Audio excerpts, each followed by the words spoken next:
जगामध्ये सुद्धा मुकुट आहेत. लोक या जगामधला मुकुट मानाचं स्थान, जगातलं वैभव आणि जगाचं वैभव मिळण्याच्या मागे धावत आहेत.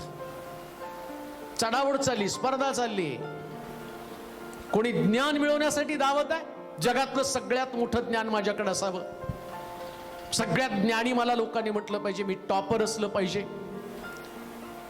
पण लक्षात घ्या, हे जगाचं ज्ञान तुमच्या बरोबर संपून जाणार आहे. किती पण विद्वान असू द्या, सायंटिस्ट आहे, विमानाचा शोध लावलेले ते पण कबरेमध्ये आहेत. गुरुत्वाकर्षणचा शोध लावलेला न्यूटन पण कबरेमध्ये आहेत. माकड आणि माकडापासून माणूस तयार झालेला आहे, सांगितलेला शास्त्रज्ञ तो पण कबरेमध्ये बसलेला आहे. उपग्रहाचा शोध लावणारा तो पण कबरेमध्ये आहे. मग काय या सगळ्याला स्वर्ग राज्य मिळणार आहे? 60, 70, 80 वर्षाचं आयुष्य मनुष्य वेगवेगळ्या पद्धतीनं जगातली गोष्ट मिळवण्यासाठी खर्ची करत आहे, धडपड करत आहे. आणि बायबल काय सांगतं माहिती का?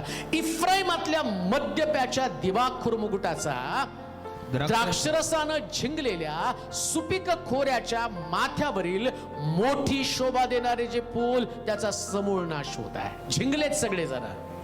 कशानं झिंगले? तो त्यांच्या डोक्यात एक नशा चढलेली आहे.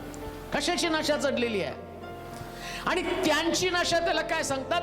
जास्तीत जास्त पैसा मिळवा, जास्तीत जास्त राज्य मिळवा, मोठं मानाचं पद मिळवा.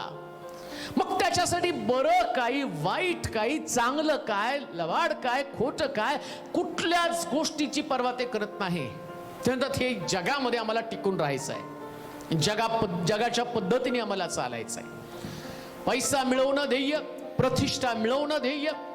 आणि त्या नशेमध्ये झिंगलेल्या अवस्थेमध्ये इफ्राईमातील मद्यपांच्या दिमाखोर मुकुटांचा, दिमाखोर म्हणजे त्यांना एक प्रौढी आहे, एक झिंगलेल्या अवस्थेमध्ये त्यांच्यावर एक नशा चढलेली. मी एवढं कमवलं, मी असा बिझनेसमन आहे, मी अशा प्रकारचा अधिकारी आहे, मी अमकाय, मी थमकाय. पण मला तुम्हाला सांगू द्या की तुमचा दिमाग एक दिवशी उतरून जाणार आहे.